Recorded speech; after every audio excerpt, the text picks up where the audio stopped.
It's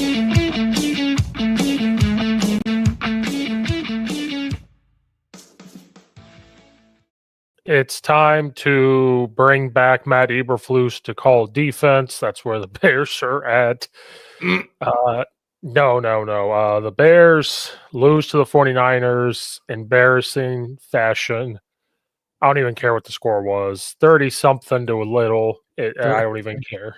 38-13. And there were signs that the second half Bears team that have shown up last 3 weeks was going to do something. And then I think the universe finally said, enough's enough. You can't do this you can't keep doing this, man. No. So the Bears lose to the 49ers. Did not go the way you and I thought it would go. Lots of quick thoughts. What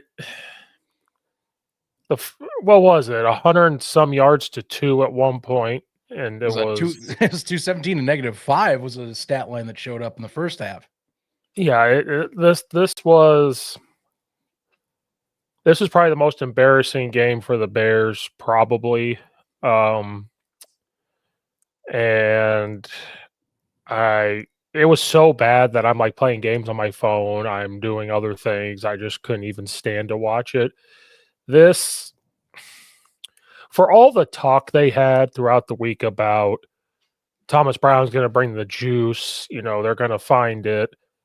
They could care less that they were out there playing football until most of the third quarter. Then after that, it all just went away. There was a couple big hits, but outside of that, they did not care to be there.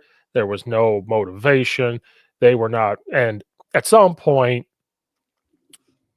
we blame Matt Eberflus for a lot of things. Yes, Matt Eberflus, it was time for him to go. I don't think anybody is going to question that whatsoever. But at some point, when do the players put their foot down and say, like, we have to play? We're professional NFL players.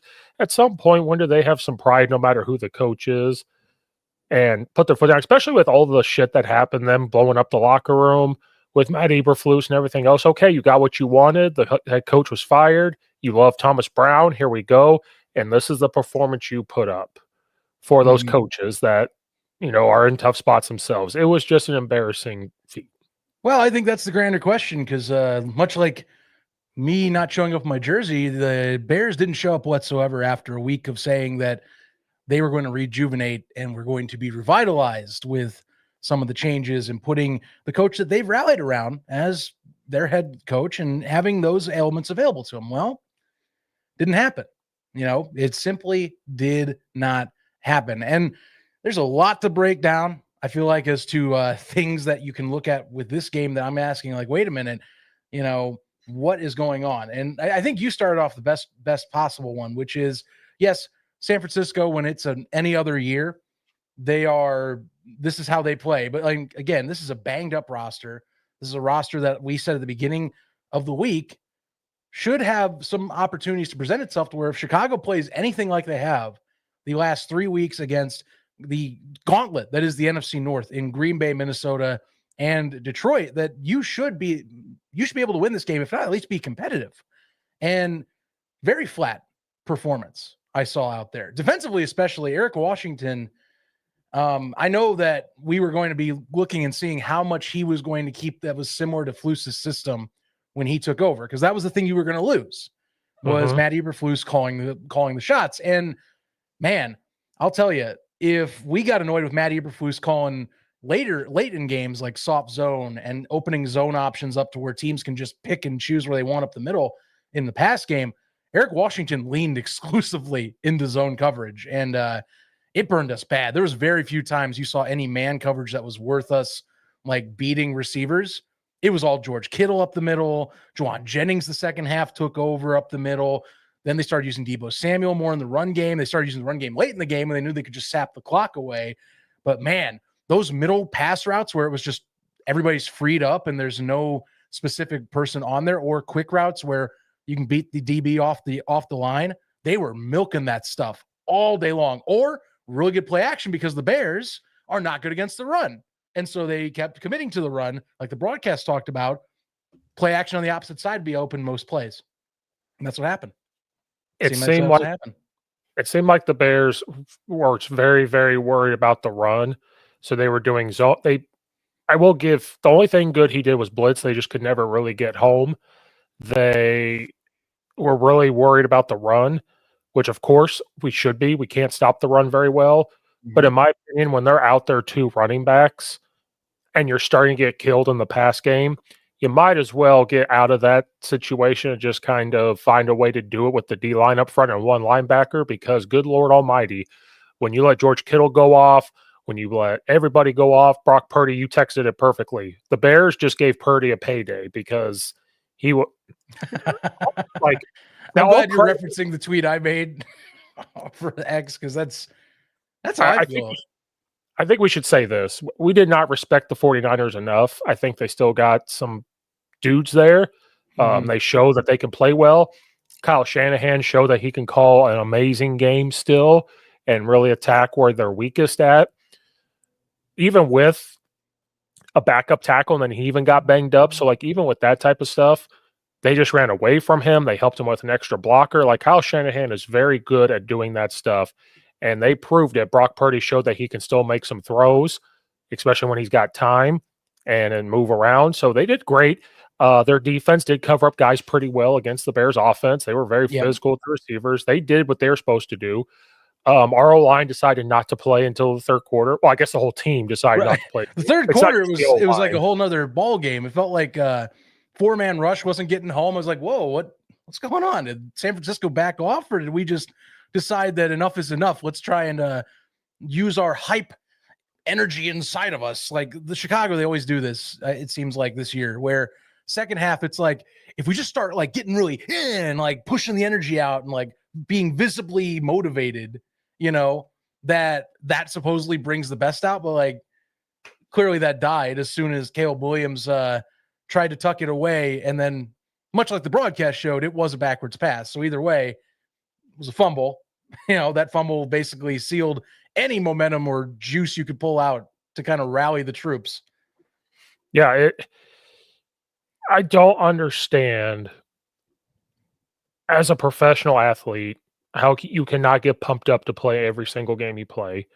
I do not understand that you showed what you are capable of doing in the third quarter to march down the field and score, then you do it again, and then you are on the verge of making it like a Lions game where you're coming back. Why does it take 2 quarters? I don't understand. DeAndre Swift ran harder in the third quarter. The O-line blocked better in the third quarter. In the first half, every receiver was dropping passes. Well, the third quarter, they said, well, what if we catch them all? That would be weird. Caleb Williams was just letting it fly, taking chances, and that started to happen. The defense started to tackle. Like, I don't understand. I'm not saying we have an all-star defense. I'm not saying that we're still missing a lot of pieces. But for the love of God, you're going against a team that is very banged up. You're going against a team that it was ripe for you to just make it competitive.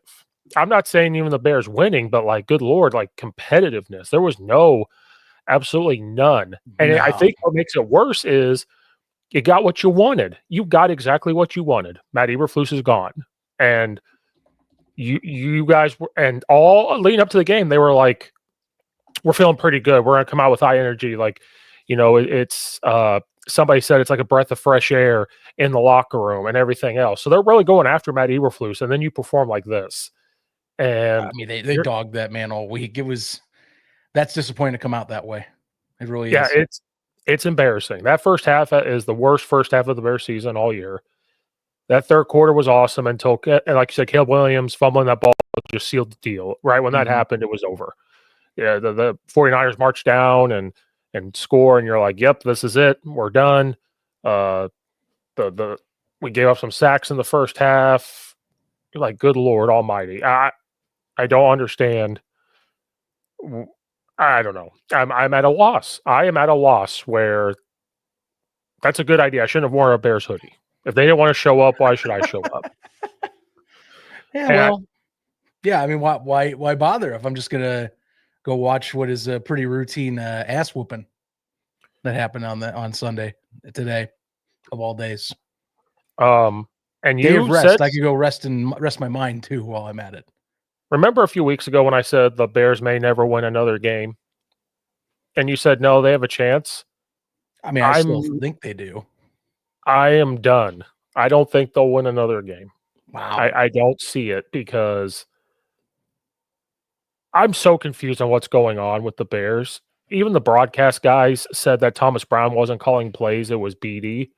And I'm like, what the hell's going on? Like, I Yeah, thought wait a Thomas Brown minute. was calling plays. They Yeah. said BD, the new offensive coordinator calling plays, is looking to do this.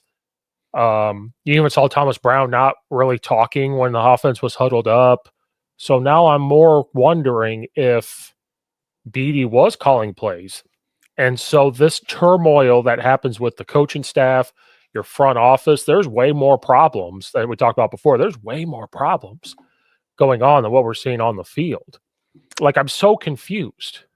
I am very confused at that comment. I missed that comment during broadcast. I was kind of in and out with I one think, or two parts. So yeah, I remember them saying BD, the new offense coordinator, calling plays has to do this, this, this, and this. And I'm like, I thought Thomas Brown was calling plays from the field. yeah, we're gonna have to look into that. Hopefully, I know they're doing a press conference right now, so there's a chance that gets asked of Thomas Brown. Because I mean, Because I if you're thought, any of the reporters, you probably one of you is at least watching the broadcast and going to yeah, ask the same question.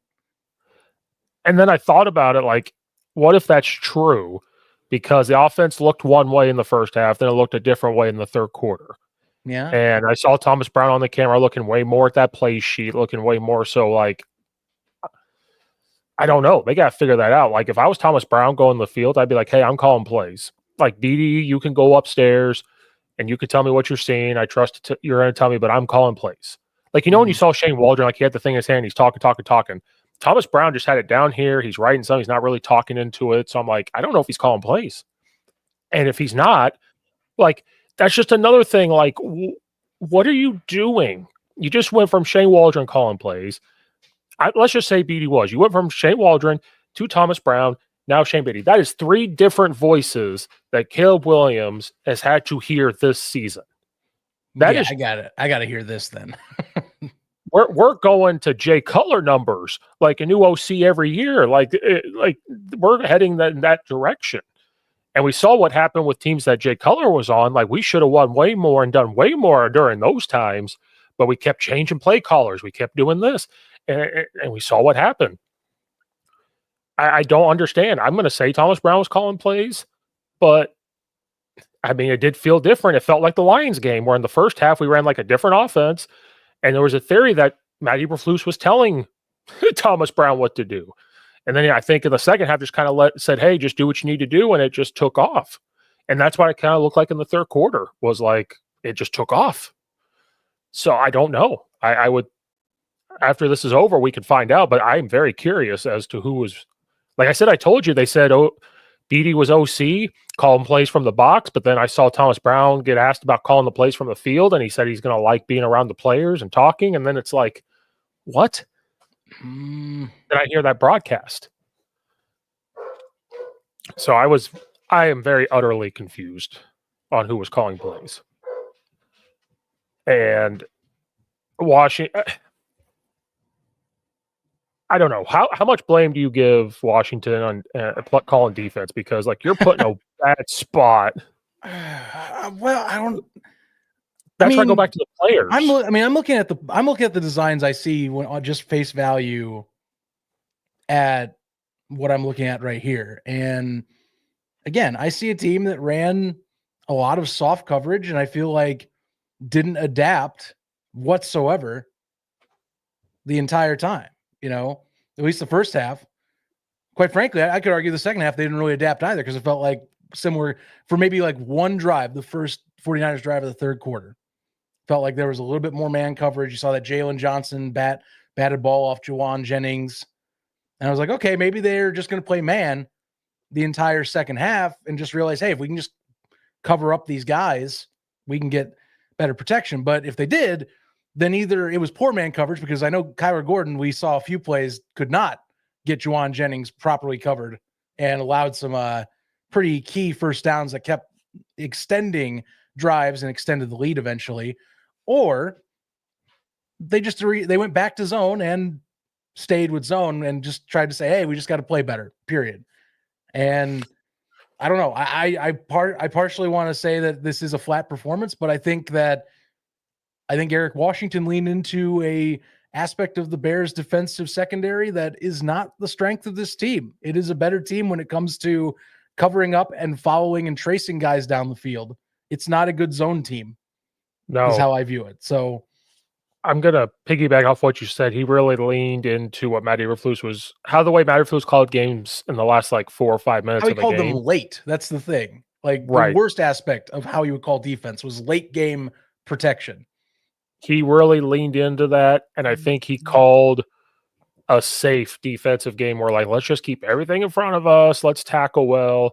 Well, they weren't tackling well, and it wasn't just keeping guys in front of them, it was big chunk plays that was killing them. And then again, bend don't break. Cool, you're giving up big plays, but when they got into the red zone, they scored and they couldn't stop them. And so now players, what are you going to do now after this game? Who are we going to blame now? The two guys you blamed are gone. Who are we going to blame now? We're going to blame Washington. We're going to blame Thomas Brown. What are they about to say? Like you're running out of excuses. So these guys are getting paid money and are not bad players. What you going to do now? Well, I think that first off, most fans online, at least, I'm going to say, and probably, maybe not so much in the professional realm, but I think this is going to put this in this storyline in the professional realm. Is I don't think Thomas Brown's going to be seeing a interim extension beyond this year. If this is how this came out against San Francisco, which again, looking at the end of year schedule, I mean, I get what you're saying here, Steve. It was the most winnable game left on their schedule. If we're looking at the entire thing as a whole, I mean, Seattle's the next one, but Seattle's looking great. They've won 4 straight. They've fixed problems. They're 8-5. The West is looking tougher, and they're not going to be letting off the gas anytime soon. The Rams are on their heels, and we just gave San Francisco a win, and that whole division is going to be chomping at the bit. They need wins where they can. So, the only one I can even think at the end of the year, I guess, would be maybe that final Green Bay contest. But even then, like, they're going to be fighting for seeding. So, and it's at Green in Lambeau, Bay, which is not it's just been a house of horrors for Chicago for years now. So, I mean, yeah, I see the logic. Maybe Detroit slips up in Chicago. They seem to always have problems playing us at home, So that's the other angle. But the truth of the matter is, just to go back, since I didn't mean to go too off track with this, but I don't think Thomas Brown is the guy if this is what you're going to show against your most winnable opponent left on the schedule. I think that's a sign that goes, okay, you know what? You got some more positive movement with Caleb. We appreciate that. But now we just need you to finish this year in a respectable manner, because we do need to pick some stuff up. And I think the other angle of this is that's getting more strength as the year goes on. I know the front office has suggested and has said that they're not going to do anything about this, but Ryan Poles is catching a lot more heat without Matt Eberflus being on the sidelines. And I think this game was a big highlight of his saying, hey, this is the roster you crafted. They gave up 7 sacks, Steve. 7. Remember, the one position that Ryan Poles has neglected for 3 years, an ex-offensive lineman, mind you, has neglected to build an offensive line without spending big money or trying to go for free agents. His whole philosophy has been spend wisely on this spot and draft on this spot. And they have missed on both for the most part. Sans a few outliers. Darnell Wright, I'll give creds. Tevin Jenkins when he's healthy. But again, availability is the best ability, is how I view it. And I think that is a sore spot is, you start looking at these pieces. You start looking on defense where, hey, a lot of people were calling out Tremaine Edmonds for this game. And Edmonds is being paid more than TJ Edwards to do less. There's lots of stuff we can keep talking. Montez Sweat, still not a good year for him, honestly, if we're talking the thing he's being paid for right now.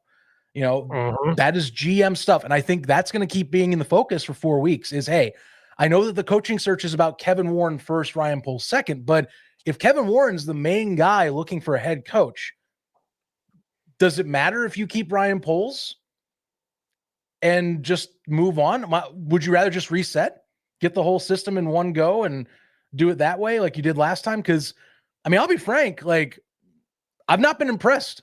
It's been 3 years, and I have been. There have been shining moments, but it's very few and far between, and the record is not holding up. And I think with Matt Eberflus out of the way, usually what happens in these scenarios is the GM starts getting a lot of heat. And I think it's way more easy for people to see, hey, that's a 7-sack performance you just gave up. And this is your line you invest in. What happened to this defense? Isn't Tremaine Edmonds getting paid wasn't getting paid like just under what Roquan Smith was getting paid back in the day to be not as good in coverage and worse on run defense? You tell me. Yeah. I mean, Montez Sweat just got a massive contract. He's 28 years old. He only has, I believe, 4.5 sacks on the season. That's what you're paying the guy for? Like, you tell me, is that a GM you want next year? Yeah, and I think what has helped Ryan Poles is two things. One, you had Matt Eberflus to kind of blame, right? Like the performance on the field is the coach. Cool. The other thing that's kind of saved him is Caleb Williams has shown promise. So you're like, okay, you drafted Caleb Williams, that's promise. You traded for DJ Moore, that's awesome. Odunze is also getting better, well, along with Caleb Williams. That has helped. You signed Keenan Allen, and then you had some of these guys on defense. And I'm saying up until this point, these are the things that have kind of saved you. Now, cool, you have these guys, and look at what has happened now. You've had to fire the OC. You've had to fire the head coach, a guy that you brought in. This is your hire. And now then it just kind of shows the lacking investment in the D-line and the O-line. That's the two spots that are hurting us right now is D-line and O-line. And so, yeah, you kind of have to start looking at Ryan Poles going, shouldn't you have built this up from the ground up with the O-line up until these guys? Could you have still gotten DJ Moore from building up the O-line and still gotten him? Could you have still drafted, certain people in the draft along with building that up? I don't know. I would like to think so. I'd like to think you could have done something. And this is a roster that I thought was built to be a wild card. Like where the Packers are sitting right now, I thought that's what the Bears could have been this year with the roster. Especially now that I've seen Caleb Williams played a bad 3 quarters. But he's a rookie. But I mean, he has still shown promise. Like that was his first turnover, quote unquote, for a long time. He has not thrown interceptions. He doesn't do this. He's been clean. He's been clean. But I want to also present this caveat that, we're going to talk about going into next year because yes, this game didn't change my opinion on anything. It's just, it felt like, honestly, I felt game plan was terrible for this one. And also, again, you give up 7 sacks. And I know a lot of people talk about, well, is it Caleb's fault or the line's fault? Today was definitely the offensive line. They got steamrolled. I'm not even going to entertain that this was Caleb Williams buying time. This was the offensive line got steamrolled today. So we need to put that to bed first real quick. So Caleb got stuck in a terrible situation today where unless you were finding any explosive plays, the only options you had were these methodical drives. They had 2 of them in the second half. One of them was for freaking 9 minutes to start the half, which I was like, wow, this is a great drive. One problem, you can't have them all be 9 minutes because you're down 24 points. That's what you want in the first quarter or second right. I was quarter. Like, great drive. Problem is, this is like coming way too late in the game. Like, you need to start having like these chunk plays, and they were doing like these methodical first down, like 3 down, first down, 3 down, first down. Stuff about was they started to run the ball really well. So then I get even more mad. I get mad about play calling. I got mad about the O-line finally starting to block. I got mad at Swift running the ball hard. Like all these things start to piss you off going. And what if I told you DeAndre Swift only averaged 2.7 a carry today on 14? It's embarrassing for all that money.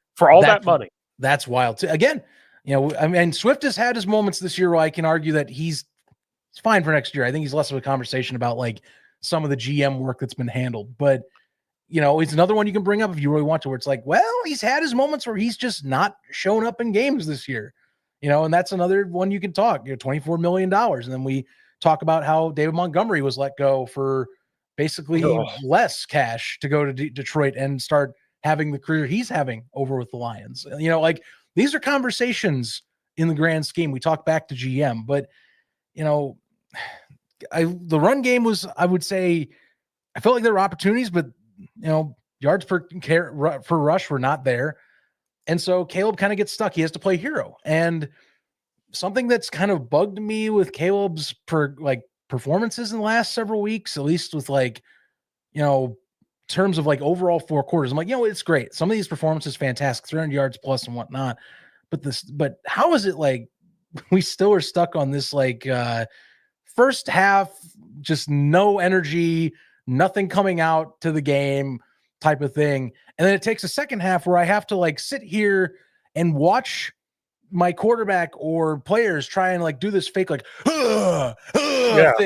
to try and get you going. It's no, you should be like that out the gate. Why am I watching when you're down 20 points? You're doing this because you have to get energy. Dude, you should be excited to be starting the game, man. And clearly that's how this Bears offense runs. The only way it gets going is if you start seeing them trying to hype themselves up. They don't get going naturally. It's if they're okay, this drive, we're going to just decide to get pumped. It's no, start the game like that, dude. Why are we playing this little game with ourselves every time we go out on the field? And that goes back to 2 things: these constant coaching changes and no leadership. Your leader is the one out there that's running around doing stuff, and they can feed off of that. They make something happen. I always think back to Brian Urlacher and Lance Briggs. They come up with a big tackle or something, and they're hitting each other. They're getting each other, and they're like, "Oh, I got to feed off of that." Offensively, even you had players, you Matt Forte that run the ball and he turn around and pump his chest, here we go. They just had players that they could feed off of, and they just don't have that. And I thought they said Thomas Brown was going to pump them up to play. And if it takes you to the third quarter to do that, now, I'm not making excuses for Thomas Brown. Poor Thomas Brown. You come in as this pass game coordinator, then you become the OC. Now you're the head coach, and you're down to the head coach. Yeah, and you're down 2 coaches. Matty Eberflus gone and Shane Waldron gone. Way more work gets put on those other coaches because you have 2 people gone, so the amount of work gets piled up. Unless you go out and find some analyst guy that could kind of help, but I don't think they did. And it just comes more work. So now if you're Thomas Brown, you're okay, I got to worry about the defense is doing. I have to worry about the offense is doing. I got to worry about the special teams. I got to meet with the players, how to talk to the media. I have to talk to the media. I've got to meet with Ryan Poles. I've got to meet with donors. I got to meet with this. I got to meet there's just so much that's going to be thrown at you right now that somebody has to pick up. And so poor Thomas Brown.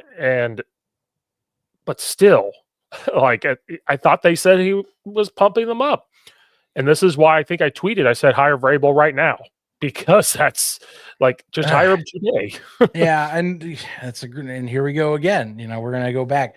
I still sit from last week when we talked. I still fully believe that, I think there's a reason you have the Vrabel versus Ben Johnson conversation right now. I think that was a great example of a game where it's hey, seems like everything's lining up where the players are looking like publicly they're going to respond. And then no leadership apparently shows up for this game at all. I actually as much as I actually do critique the hype thing with having it to be where it has to be that way with Caleb in the offense, I'll give a slight attaboy at least to the fact that Caleb at least tries to be a leader where it's hey, we do need this. But I also ask, shouldn't we be doing this again? Starting the game? Absolutely. Getting in a rhythm, getting psyched. I don't see that out there. I never do in the first half. I always see a team that's looking like it's confused and trying to play from behind from a freaking handicap in golf. Mm-hmm. It's you shouldn't be doing that. You should be playing at equal strength here if you're coming in and your leaders are getting you prepared. It's not there. It's not there. So that's where it plays into the Vrabel conversation, just like you're talking, because at least that's a man that knows how to get players to play. If I'm being wrong, you tell me I'm wrong, but that's how I view it.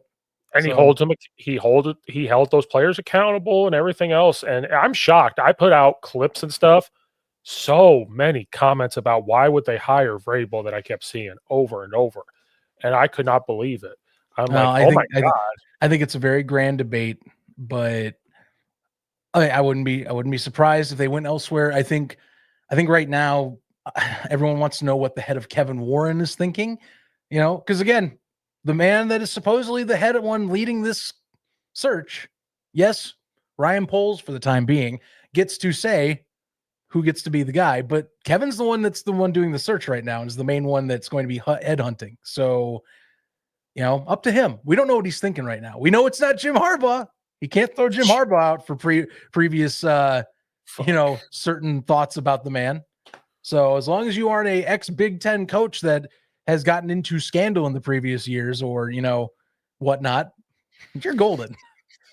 Gosh, what an idiotic, childish thing. I know. We're back there. So I guess to lead into this, we've already kind of hinted at it. Let's just talk about the obvious. I was going to wait a while. I was hoping I would wait a couple games to talk about this individual. Let's just do it now. Should Thomas Brown be the head coach next year for the Bears after today? So this is our official coaching segment of the year, like an eval. Yeah, I want to get it done before my hotspot says no. Yeah, I mean, we might as well kill this one off, right? Right. What do you think, Steve? You tell me. No. Now, I feel bad saying that because I'm a hypocrite. I said he needs time. This is his audition. This is his time. And there's still 4 games left, right? Like this is the time. The way they came out and performed, because we just said it, what was one of the positives that the players have said and outside people have said about Thomas Brown? He brings this energy. He brings this, we're going to play physical. We're going to do this. And that's what they wanted to see. If we would have lost 38 to like 35 and we were playing physical, playing tough, they just made a big play here and there, just did something great, I might be singing something else. I might be like, you know what? This was a tough loss. It sucks that they lost. But did we see positive growth from what was going on? Awesome. Not X's and O's, not this, not that. It was just nobody seemed ready to play. Nobody. And we can make the excuse of, I just said it earlier, everything's thrown at him now. Everything's on your plate.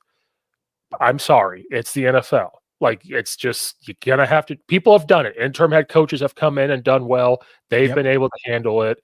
So you've got to be able to handle it. If it's a lot of work, you delegate it to other coaches. You have a conversation with Ryan Poles and Kevin Warren, say, this is a lot on my plate. How can we get this done? Blah, blah, blah, blah. Can you guys help me out? That's what they're there for. You have guys around you that you go have those conversations with. But the fact that it took till the third quarter to get them to play is an issue. And again, maybe he's better, and especially if he wasn't calling plays. I question that decision if it's true that he was not calling plays. Like, he himself could be a little cocky and say, you know what? We were doing okay-ish here calling plays. Like, we saw some development things. I'm just going to keep calling plays. Like, you have to make that decision and stick with it. I'm leaning, I shouldn't say it's a definite no, but I'm leaning towards no because you've been around. Like, I know we're blaming Matt Eberflus, but you were around this whole season as this thing was happening. Right. So maybe he's just better suited as an OC for the time being, which there's nothing wrong with that. Being an OC, nothing wrong with that. We saw what he could do. And imagine if he had a whole off season. Imagine if he had like everything coming into the beginning of the year, it might be better. Maybe that's what he is. And just working with the quarterback.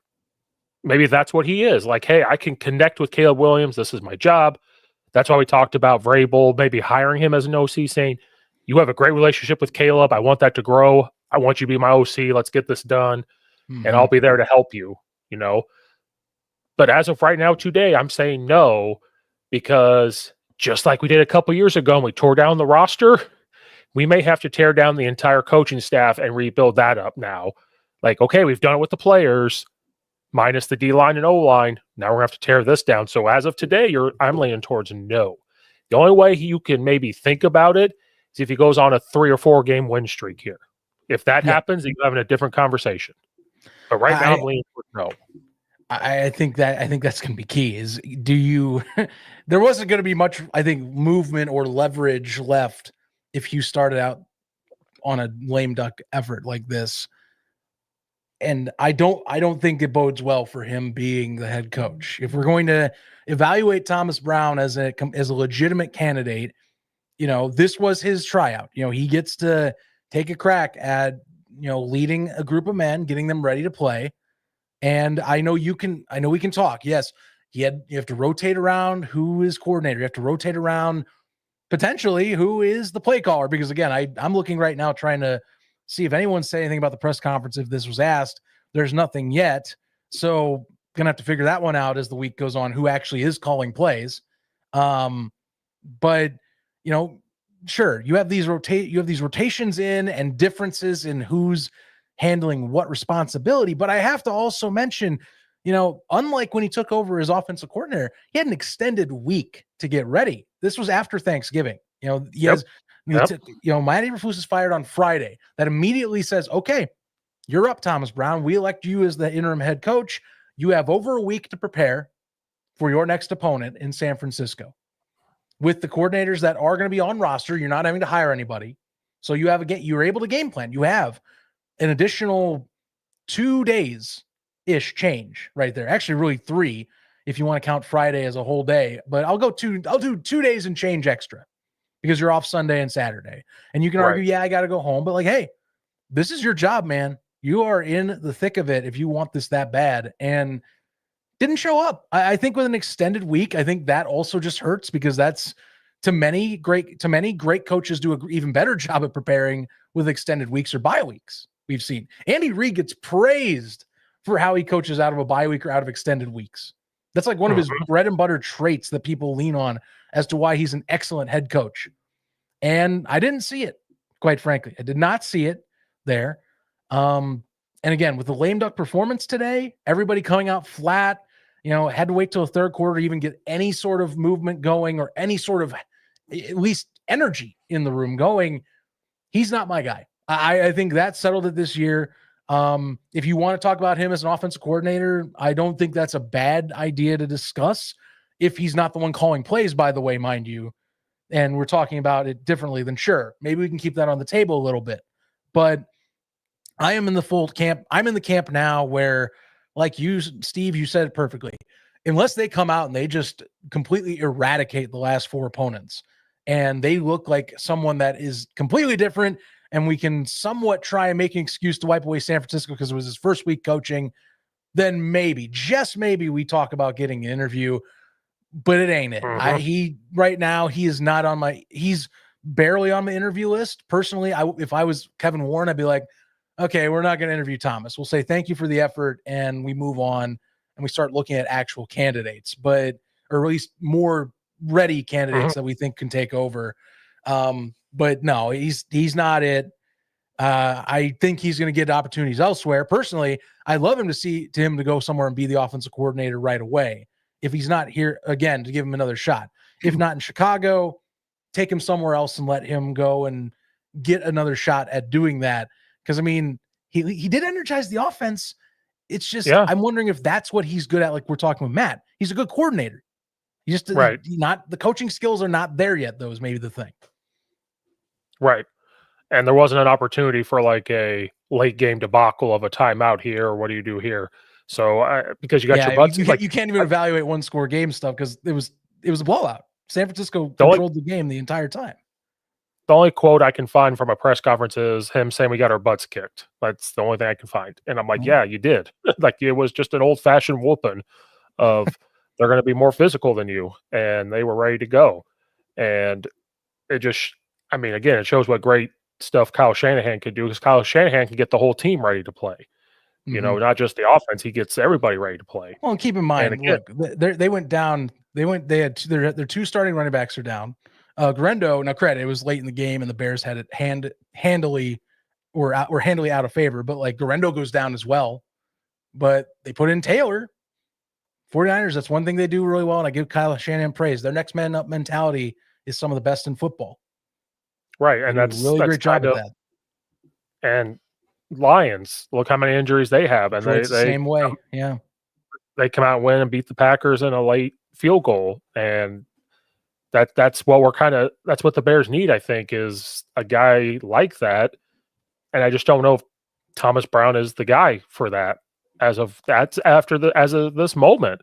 He is not. Now, if they come out and squeak one away against Minnesota and Seattle or the Lions, or they somehow, some way in a rival game finally make the field goal against the Packers, then maybe you have a conversation of, hey, we're just going to interview for it. Like, we're going to discuss how your 5 games went as a head coach. What do you plan on doing if we actually gave you the reins and actually you got to do it? Like, you could interview them and have that conversation, but still interview other people, I would hope, like bring other people in, leave the McCaskey out of it, which they always do, but don't let them say anything about, oh, well, respect factor, he was here and he did this for us. No, bullshit. Like, this is the NFL. Like, this is a win now mentality. And so as at this moment, people are going to make it quote unquote excuses for him. And I'm willing to read them and listen and understand them. And our minds can change next week. If they beat Minnesota, yes, we're going to have a different conversation of, let's see if he can do it the next week and the next week. And if you start building on that, doesn't mean you hire him. It just means, hey, let's have conversations about his plans. Let's see what he would do to build on that. And where does he think we're weakest at and everything else? And so that's a conversation you have. Or do you have a conversation with him and say, hey, you know what? We don't know if we want to hire you as a head coach, but we would love to talk to the new guy if we could figure it out and keep you on staff somewhere, which I don't think he would do that, but respect factor, just say, hey, you just didn't see enough out of a head coach spot. We'd love to see you grow as an offensive coordinator or something, and let's just see. But there's going to be other jobs out there that he could probably go get hired for that. But yeah, I'm saying no after this moment. And again, it could have been 38-35, 38-31 if they were competitive and everything else. Cool. We'd be having a different conversation. Yeah, they still lost, but they're responding well to him, right? And everything else. Like, it's an evaluation period. Clearly, like that would have been way different. Where you're going, okay, well, we're not expecting anything right now, so yeah, would have been nice. Keep the same competitive nature as the last 3 weeks. Just didn't show up. This is the thing. Did not show up. No. Now, to kind of pivot off of that, I can't say this enough. And I saw people tweeting this, and it's people I don't agree with at all, but I do agree with them on this.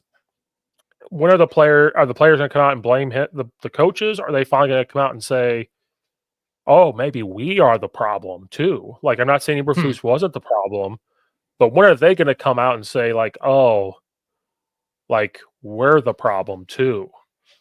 You know what I mean? Like, okay, like I said this earlier, I want to repeat it.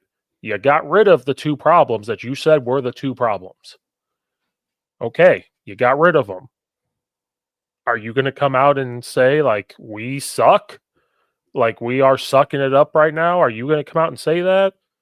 Or are you going to come out and say, like, oh, we should have called different plays here? Like, and I'm not saying they're going to do it today, but let's say they go on a 2-game losing streak here. They lose to the Vikings and Lions. Are they going to come out and start saying that stuff again?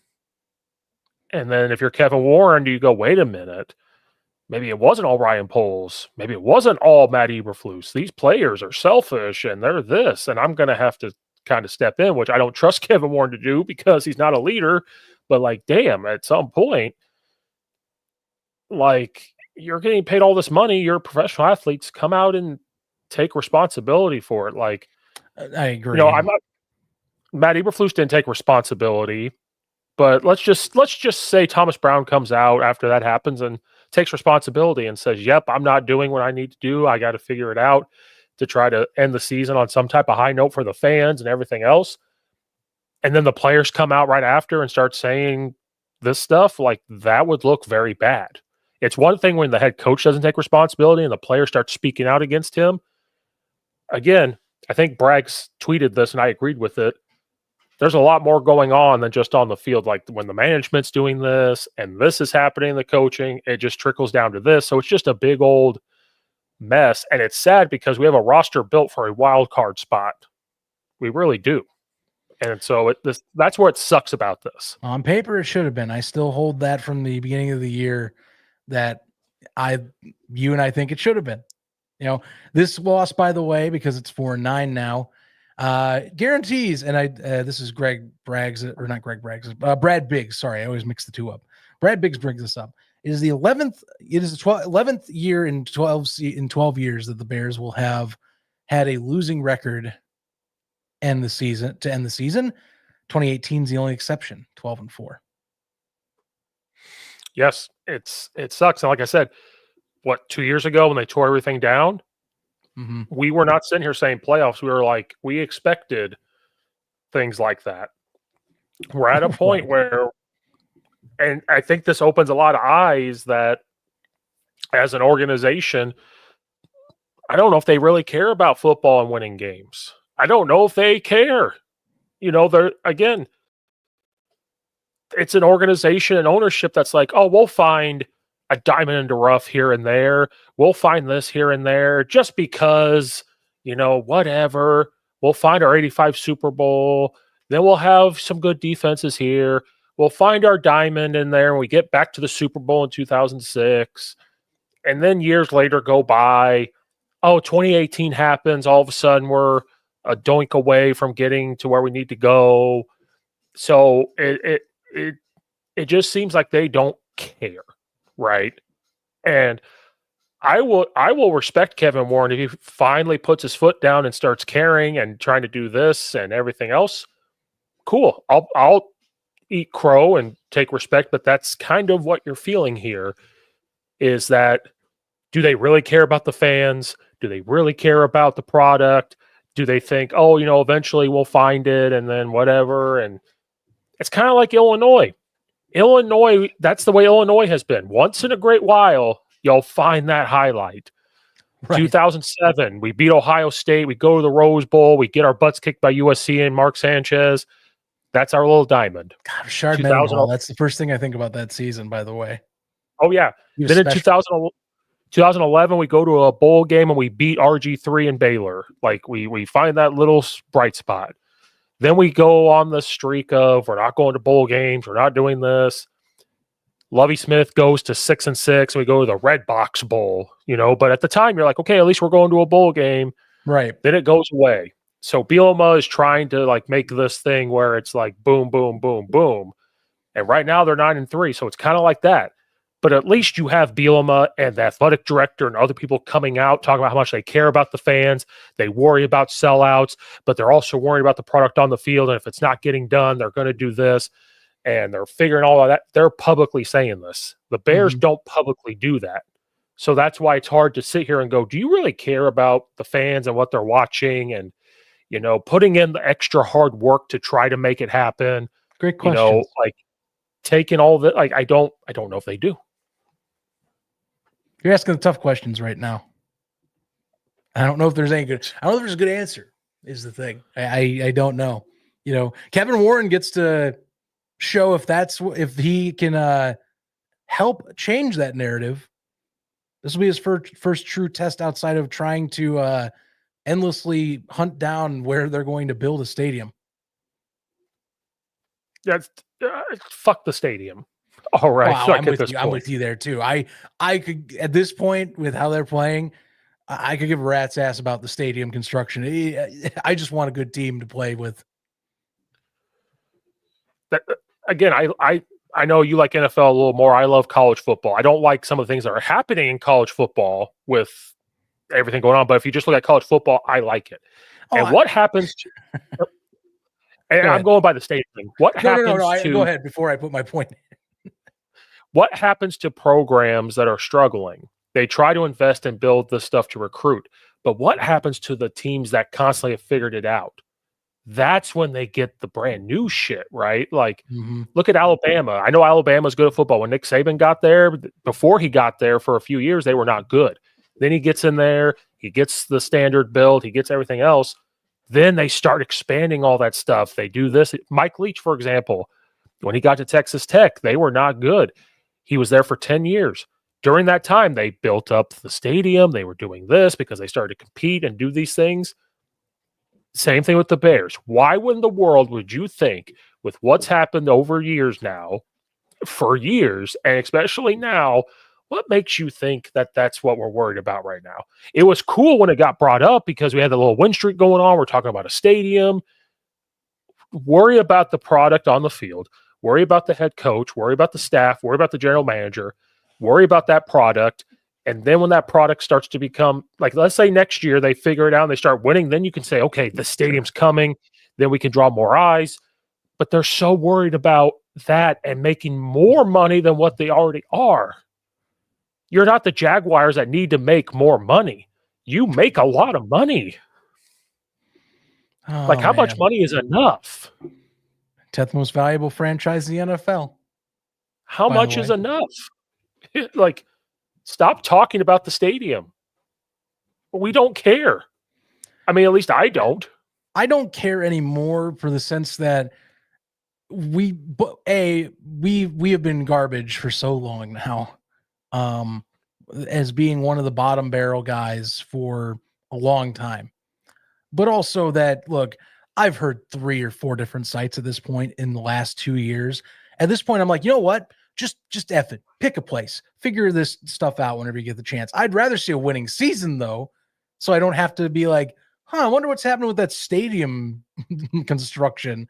I wonder what's up with Illinois politics, which, Jesus, if I'm focusing on Illinois politics as the more interesting aspect of my Bears fandom, I'm either heavily inebriated or I have a lot of mental issues with how I'm processing my football team in recent seasons.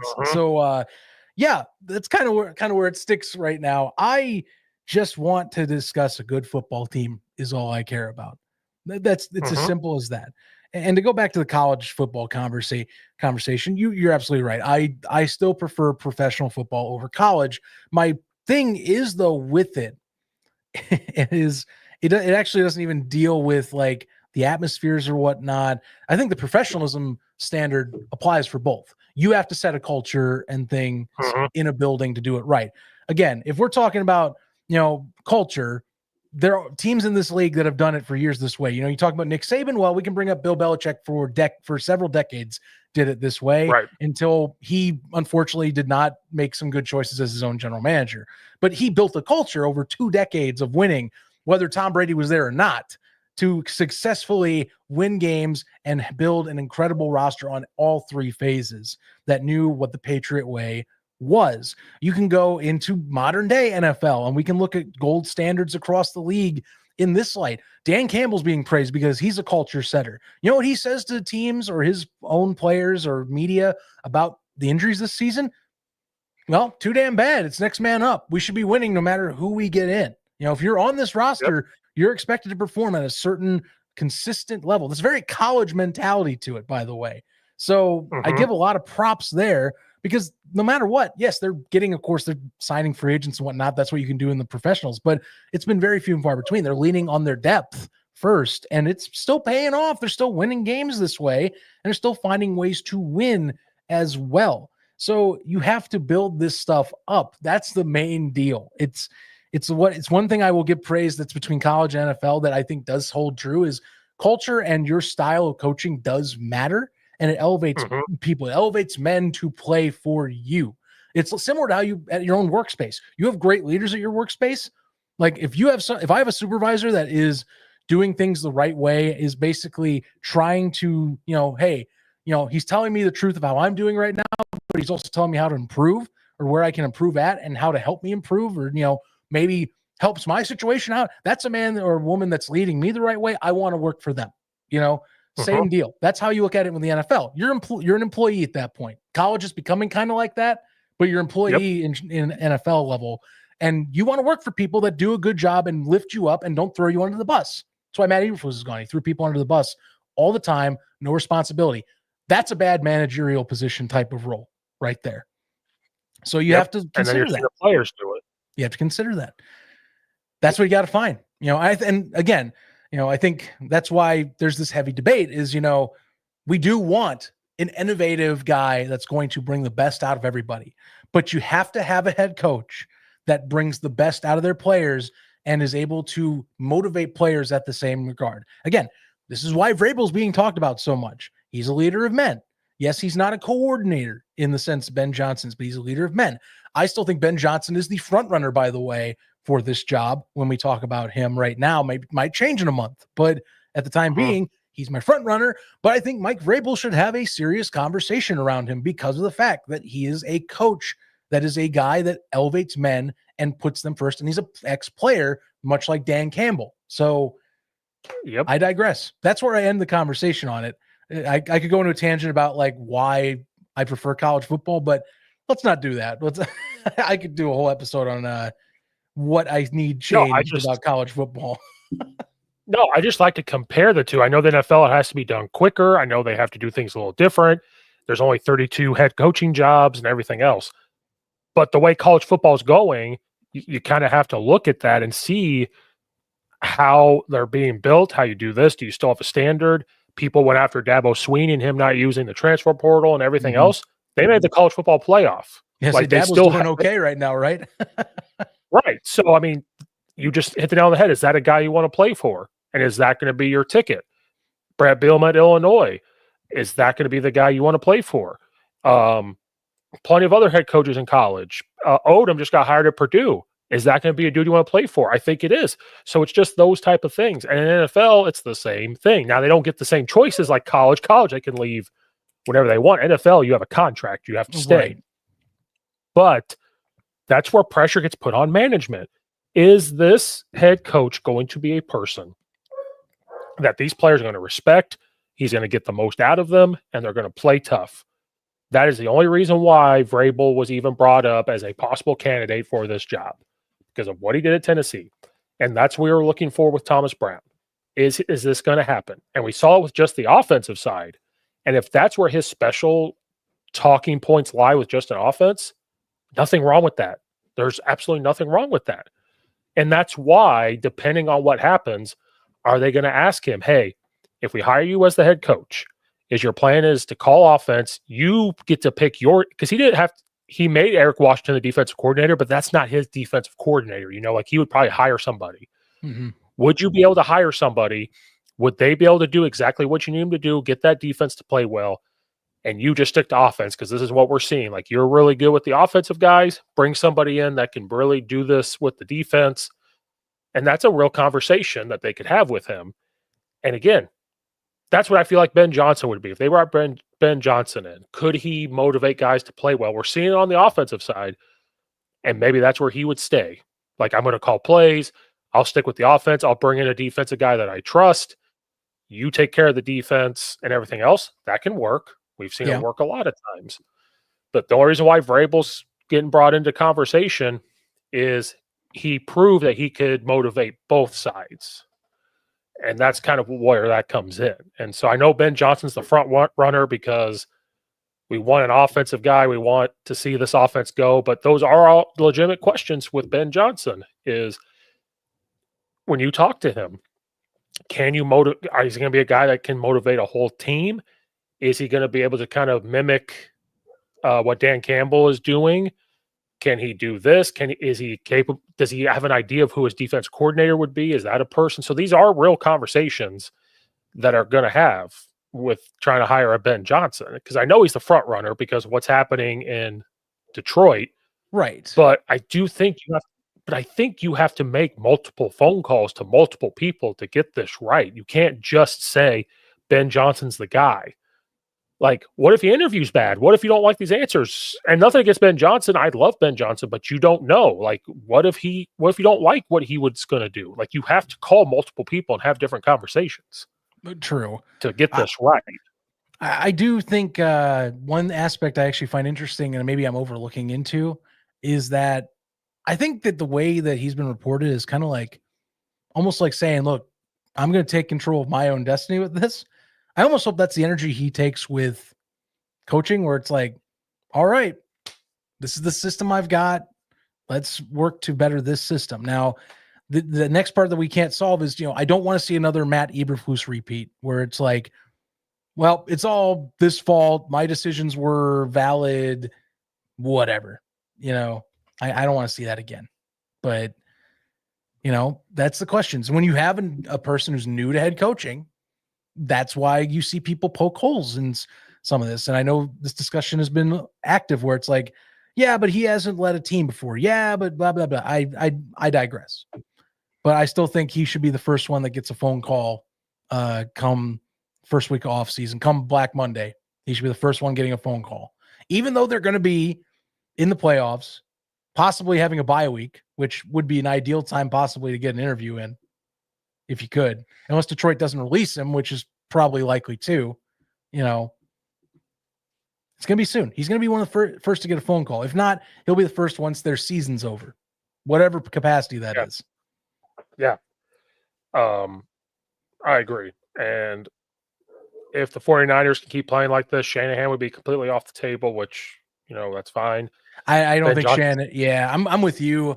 I think Shanahan is kind of a pipe dream that's now pretty dead. I think they're going to give him another year, and then or keep in mind there's still only 2 games out of the West, and they do play Seattle and Los Angeles on the schedule still. Like it is not impossible that they pull this off and win the division. So that's considering the year they've had too. Yeah. So, I mean, Ben Johnson is up there, but I just don't want everybody to be like, that's the guy, that's the guy, that's the guy.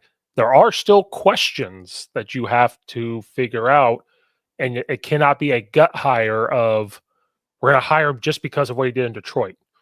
No, you have to, there's a lot of factors into this, and you have to make sure you have to get this right. You have to get it right. Please. And I'm not saying Ben Johnson can't do it, but we're not the ones speaking to him. We're not the ones doing this. You have to get it right. So, Vrabel, yes, I would be okay with that hire. Right now, Thomas Brown, no, I'm not okay with that hire. I guess we just talked about Ben Johnson a little bit. I'd be okay with that hire too, but I just want to make sure it's not they call him and then that day they hire him. It's got to be multiple conversations that day, the next day, and the third day. Make sure this gets right. And I'd be okay with the Ben Johnson hire as well. But just we have to understand the different factors of each decision that you do make. Vrabel, you got to hire 2 coordinators and make sure you get those right. Ben Johnson only has to hire 1 because he would call plays. And so just making sure that gets done right too. But flip side, Vrabel is a locker room guy. He would get the best out of those players. Ben Johnson gets the best out of the offensive players. How's he going to get the best out of everybody? So there's a lot of factors, and that happens with every hire as a head coach. But it just kind of depends on what your team needs. If you feel like your team needs a guy that's going to get the offense going and you can hire a coordinator that can do the defensive side, that's what you're going to do. If you're looking for a leader of men and not just the offensive men and the defensive men, and that's the goal you're going with, and you want to talk to Ben Johnson because of his offense, I think then it comes down to Ben Johnson and Mike Vrabel. I think then those are only 2 you talk to then. That's just me. Or Aaron Glenn. Yeah. Like those are the 3 guys you talk to. We can't ignore Aaron Glenn as well. I mean, that's the same team. You can of course make the argument, well, top offense coordinator and most scoring offense in the league versus a defense that has been banged up, is opportunistic. But I'm like, yeah, but Glenn's also been on that radar. They both kind of took a pass on going into the coaching circles last year because they wanted to come back to Detroit and prove that they could get that next step done. Which I think, to me, I think that ties back into Dan Campbell as to how much those people respect the man that he is in that position. Right. You could easily bail last year after that incredible season, finishing just short of getting to the promised land, but they came back. Like, I didn't have to do that. They did. No. And I think it was just Ben Johnson. I guess they reported that he's not going to pursue head coaching jobs. They have to come to him. And people looked at that as cocky and like, who does he think he is? Can you blame him? I mean, can you really blame him though, But you have to look at the flip side here. He's saying that because he likes where he's at and he wants, and it's not about money. Like, he likes where he's at. He doesn't want to be a distraction by him and going and looking for head jobs. Like, somebody call him, then he'll talk to them. To me, I understand where the cockiness part comes from, but I think he just likes Dan Campbell. He likes being there. And so that's why he's like, I'm not going to apply for things. If they come to me and I like the situation, it's good for me and my family, and it's good for my career, I'm going to go. If not, I like where I am, and I'm going to stay. So I'm okay with him saying that. If it's true, now that's whatever. But if he said that, I'm okay with it. Yeah. I don't know. Like I said, I think he knows what he is right now, and that this isn't some like Eric Bieniemy where he's like on the fence and you're evaluating like Andy Reid, how much influence he has. This isn't some Matt Nagy situation, which that's funny because that's the one continuous common denominator about Ben Johnson is people are like, well, we'll just have another Matt Nagy. That's what's going to happen. We already did this. It's like, yes, but the obvious comparison is that Matt Nagy called 3 games under Andy Reid, 3 games before he was hired as a head coach. Ben Johnson's been doing this for 3 seasons now. And Ben Johnson is actually calling the damn plays. That's what I'm saying. Campbell's not. Dan Campbell has this argument is silly. Dan Campbell has those big old play sheets on his belt, and I've never seen him look at them. Like, he's not sitting there talking through it. You watch Andy Reid when offense is out there. He has that play card up talking. You can't sit there and tell me he's not the one calling plays. So I don't want to hear that debate any longer. Matt Nagy, quote unquote, called 3 games for the for the Chiefs, and then we hire him. Like, you can't tell me he was the full play caller. Like, Ben Johnson took this offense and made it his own. And I'm sure Dan Campbell helped, but he lets him do his thing.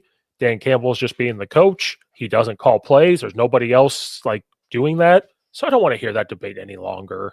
I saw something somewhere. Somebody said, let's give Matt Nagy another chance and bring him back. And I was like, no. Get that. No. If you're going to bring anybody back that used to be a Bears coach, it's Lovie Smith. Don't even. And I don't want to go that path either. I think he should retire and enjoy whatever. Well, if he isn't retired, I actually don't know what he's doing right now. Is he even coaching? No, I don't believe so. Because I mean, I think the man should enjoy a bit of retirement. He's had quite a career. Just enjoy living in Texas, my man. He's 66 years old. Just let him. Nope, he's not coaching. Nope. That's what I thought. Not doing anything. I thought that he basically moved on from that from the 1 year stopgap that was Texas or Houston, and then that was it. You know? Yeah, he's not doing anything. Just let him be. Yeah. If anything, he goes be an analyst for a team and just kicks back. Like, hey, I'm still around football, but I'm just going to kick back. I mean, why not, right?